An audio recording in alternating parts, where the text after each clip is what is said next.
आऊज़ुबिल्लाहि मिनश्शैतानिर्रजीम बिस्मिल्लाहिर्रहमानिर्रहीम। अस्सलाम वालेकुम। उम्मीद करता हूँ अल्लाह के करम से आप सब लोग ठीक ठाक होंगे और एक अच्छी ज़िंदगी गुजार रहे होंगे। तो जनाब आज अगेन मैं बाहर लोकेशन में बैठा हूँ तो सोचा कि आपसे गपशप की जाए। तो मेरे पीछे आप देख रहे होंगे बड़ा खूबसूरत मंज़र है और अभी सूरज भी तकरीबन 10-15 मिनट तक जो है वो, बल्कि इससे ज़्यादा टाइम लगेगा, डूब जाएगा। इस वक्त बादल बने हुए हैं और बड़ी ठंडी हवा चल रही है। तो आज जनाब जिस मौजू पर मैं आपसे बात करने जा रहा हूँ वो है तोहम परस्ती और अकीदे का आपस में क्या रिलेशनशिप है। यानी आप कह लें कि सुपरस्टिशन और जो आपका फेथ है ये दोनों कहाँ पर कंट्राडिक्ट कर रहे हैं। डेफिनेटली दोनों के दरमियान बहुत बड़ा गैप है। अच्छा, अगर तोहम परस्ती को हम लोग डिफ़ाइन करें तो स्पेशली इस्लाम में तो तोहम परस्ती की कोई जगह है ही नहीं और ना इस्लाम ने कभी इस बारे में कोई बात की है, बल्कि हमेशा डिनाई किया गया ऐसी तमाम चीज़ों को, क्योंकि ये चीज़ें जो होती हैं ये खुद इटसेल्फ क्रिएट की जाती हैं, इनकी कोई पीछे बेस नहीं होती। और होता क्या है, ये नस्ल दर नस्ल चीज़ें चलती रहती हैं और इनके बारे में कह लें कि रवायत बनती जाती है जो एक नस्ल से दूसरी नस्ल में मुंतकिल होती रहती है। जिस आपको पता है कि 2 दिन पहले सूरज ग्रहण लगा और उसके बारे में कई चीज़ें सामने आईं और कई, अगर आप बल्कि पूरी दुनिया के अगर आप कल्चर को स्टडी करें तो आपको हर कल्चर के अंदर कुछ ना कुछ ऐसी बातें मिलती हैं जो टोटली जो है वो तोहम परस्ती की अलामत है। जैसा चाइना के अंदर ये कहा जाता है कि जब ये सूरज ग्रहण लगता है तो कोई बहुत बड़ा जो है वो कोई देव है, कोई जाइंट है जो जनाब सूरज के ऊपर जो है वो लंच करता है। जब लंच करता है तो ये जनाब सूरज ग्रहण लगता है। इसी तरह वियतनाम के अंदर एक बड़ी मिथ मशहूर है और वो ये है कि जनाब कोई बहुत बड़ा फ्रॉग होता है, कोई बहुत बड़ा मेंढक है जो सूरज को जो है वो हड़प कर लेता है। इसी तरह नॉर्थ से एक कल्चर है, उसके अंदर भी एक ऐसी ही बात की जाती है कि कोई भेड़िया है जो सूरज को खाने की कोशिश करता है। अगर आप इंडियन कल्चर को स्टडी करें तो उस दिन जनाब वो लोग जो हैं वो फास्टिंग में होते हैं और उनके पीछे जो उनका एक कॉन्सेप्ट है वो ये है कि इस दिन जो है अगर आपने कोई खाना पकाया तो खाना जो होगा वो सारे का सारा जहर बन जाएगा और उस दिन खाना नहीं खाया जाता। और अगर आप एशियन ग्रीक को भी स्टडी करें तो उस ज़माने में भी यही बातें, बल्कि स्टिल यही बातें की जाती हैं कि जनाब देवी और देवता जब आपसे नाराज़ हो जाते हैं तो उस दिन सूरज ग्रहण लगता है और फिर अगला जो पूरा साल होता है वो बड़े बड़े नुकसानात होते हैं। अच्छा, ये सारी चीज़ें सोचने के बाद इंसान हैरान रह जाता है कि ऐसा होता तो कुछ भी नहीं है। अब ये तोहम परस्ती बनती कैसी है, ये तोहम मतलब हम लोग किस तरह से ये चीज़ें जो हैं इनको अडॉप्ट करते हैं। तो आप खुद ज़रा इस बात को अंडरस्टैंड कीजिएगा कि जब एक नस्ल से दूसरी नस्ल में चीज़ें ट्रांसफ़र की जा रही होती हैं, जो सोशलाइजेशन का एक कॉन्सेप्ट है, तो बग़ैर जाने, बग़ैर उसकी तस्दीक किए, बग़ैर वेरिफिकेशन के ये सारी चीज़ें ट्रांसफ़र कर दी जाती हैं। यानी जो बड़े बूढ़े सुनते हैं वही अगली नस्ल में मुंतकिल करते हैं और अगली नस्ल जो होती है, क्योंकि उन्होंने अपने आबा अजदाद से सुना होता है, वो समझते हैं कि जनाब हमारे जो आबा अजदाद थे उन्होंने हमें सुनाया वो बिल्कुल ठीक था और वही अगली नस्ल में मुंतकिल कर दिया जाता है। तोहम परस्ती को रोका कैसे जाए? तो बड़ा सिंपल सा फार्मूला है। तोहम परस्ती को रोका कैसे जाए कि जब आप अगली नस्ल में कोई चीज़ ट्रांसफ़र कर रहे हो, जब आप उन्हें बता रहे हों कि जनाब सूरज ग्रहण जो लगा उसके पीछे वजह यह है, तो यही वजह आपने डिफ़ाइन नहीं करनी। क्योंकि अगर आपको इस बात का पता है कि जो सूरज ग्रहण लगा ये वेरी सिंपल एक फ़िनामिना बीइंग जो मुस्लिम एक फ़िनामिना है, हमारा यकीन और इत्मीद है कि सूरज और चाँद अल्लाह ताला की जो तमाम निशानियां हैं उनमें 2 बड़ी निशानियां ये भी हैं और सूरज ग्रहण जो है वो भी अल्लाह ताला की एक निशानी है। और हम जो मुसलमान हैं उस दिन अल्लाह ताला से जो है वो अपने गुनाहों की माफ़ी मांगते हैं, नमाज़ कसूफ़ अदा की जाती है।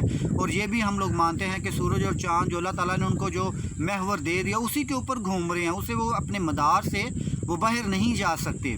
तो जब एक नस्ल कोई बात सुनती है और वो जब दूसरी नस्ल में ट्रांसफ़र करने जा रही होती है, जब उनको बिठा कर आप लोग कहानियाँ सुनाते हैं, जब आप उनको पुराने कल्चर की बातें सुनाते हैं, तो क्योंकि आपने अपने आबा अजदाद से ये तमाम चीज़ें सुनी हुई थी और आपको यकीन और इत्मीद है कि जो बातें वो आपको बता रहे थे वो बिल्कुल सच्ची हैं। जब आपने पढ़ लिया, जब आपको अक्ल आ गई और आपके इल्म ने आपको ये बता दिया कि जनाब ये सारी चीज़ें झूठी हैं, ऐसा कुछ भी नहीं है कि बिल्ली रास्ता काट जाए तो कुछ भी नहीं होता, आपकी दीवार के ऊपर अगर कौवा बोलने जा रहा है तो उस दिन आपके घर में मान नहीं आएंगे, ये सारी फजूल बातें हैं। तो आप इस वक्त सोच लें कि जनाब आपने अपनी नस्ल को तोहम परस्त बनाना है या उन्हें वाकई ही इस काबिल बनाना है कि वो उन चीज़ों को अंडरस्टैंड कर सके। सूरज ग्रहण लगा, उसके पीछे जो बातें मशहूर हुई तो साइंस ने जो बातें बताई हैं, और साइंस डेफिनेटली इस्लाम से ही ली गई है और बड़ी सिंपल वो बात बताने जा रहे होते हैं कि जनाब सूरज और ज़मीन के दरमियान जो है वो चाँद गर्दिश करते हुए दरमियान में आ जाता है। सूरज का जो वो कहने के जो लाइट होती है वो ज़मीन तक नहीं पहुंच पाती, तो वो सूरज ग्रहण है और बात ख़त्म हो गई। और इसी ही चीज़ को आपने अगली नस्ल को बताना है। دوسری بات ہم فیتھ کی کریں گے، یقین اعتماد کی کریں گے. تو عقیدہ کیا ہے؟ اللہ ایک ہے، عقیدہ ہے، اس کے اوپر کوئی ڈیبیٹ ہی نہیں ہے. ٹھیک ہے، سورج مشرق سے نکلتا ہے، کوئی ڈیبیٹ نہیں ہے. یہ ساری چیزیں ہمارے ایمان کا حصہ ہیں. جتنا آپ کا ایمان پختہ ہوگا اتنا ہی آپ توہم پرستی سے بچیں گے. اور آپ توہم پرستی سے کیسے بچ سکتے ہیں؟ اس کے بچنے کی صرف ایک ہی بات ہے کہ آپ اپنے علم کے ذریعے ان تمام چیزوں کو ایکسپلور کریں. جب آپ ایکسپلور کر لیں گے تو آپ کو یہ پتہ چل جائے گا کہ ان کے پیچھے کوئی لاجک نہیں ہے، ان کے پیچھے کوئی وجہ نہیں ہے. گھاس گرین ہے تو یہ گرین ہی ہوگی. ٹھیک ہے، درختوں کے پتے سبز ہیں تو ہمیشہ سبز ہی ہوں گے، کبھی آپ کو نیلے نہیں نظر آئیں گے. تو اس کا مطلب یہ ہوتا ہے کہ توہم وہ چیزیں ہیں جن کے پیچھے کوئی یقین، کوئی سائنٹیفک اپروچ، آپ کہہ لیں کہ جن کی کوئی بیس ہی نہیں ہوتی.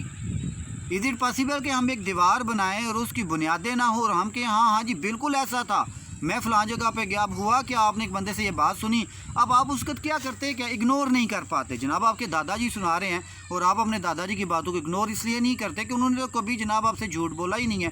اور مزے کی ایک اور بات بتاؤں، آپ کو پتہ ہوتا ہے اور ہنسی بھی آ رہی ہوتی ہے کہ جناب یہ جو باتیں ہیں ان کے پیچھے کچھ بھی نہیں ہے، لیکن آپ کو کیا ہے کہ آپ نے وہ کیا کہتے ہیں سربت سجود ان باتوں کو مان لیا بس.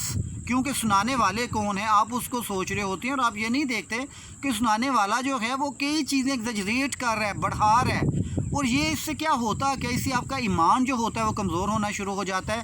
اور جو اگلی نسل ہے جن کو آپ یہ کہانیاں سنا رہے ہوتے ہو وہ ان کو بھی آپ بگاڑ رہے ہیں، ان کو بھی آپ ذہنی مریض بنا رہے ہیں. اور ایک وقت آتا ہے جب انہیں یہ سمجھ آتی ہے کہ جناب یہ تو کچھ بھی نہیں تھا، لیکن اس وقت وہ آپ کے ڈر کے مارے آپ کی باتوں کے خلاف نہیں بولتے کیونکہ آپ نے انہیں یہ باتیں بتائی تھیں.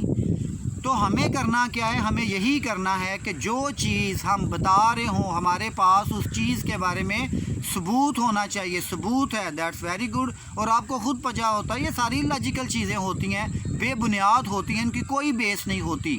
اور ہمارا دماغ ویسے اس وقت خود اسے سمجھ آ رہی ہوتی ہے اور ہمیں پتہ بھی چل رہا ہوتا ہے کہ ہم بے بنیاد باتوں کو سائنٹیفکلی اپروو کرنا شروع کر دیتے ہیں. ہاں جی جناب میں نے دیکھا، وہ کسی نے وہ ایک لطیفہ سنایا تھا نا کہ جنگل میں گیا تو میں نے 100 فٹ شیر دیکھا.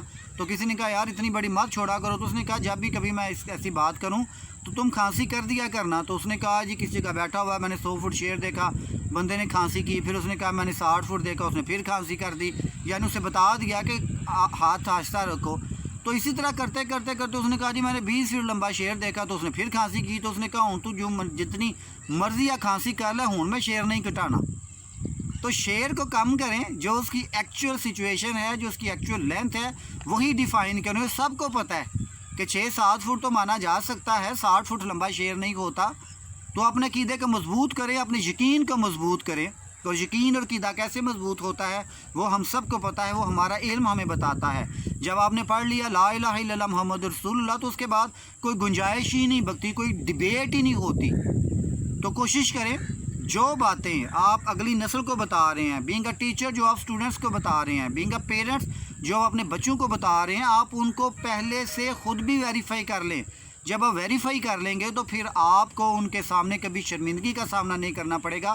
اور بہت ساری باتوں پہ آپ کو خود ہنسی آ رہی ہوتی ہے تو تب آپ کو بھی سمجھ آ جائے گی کہ جو باتیں میں کرنے جا رہا ہوں یہ ساری کی ساری توہم پرستی ہیں، ایسا کچھ بھی نہیں ہوتا.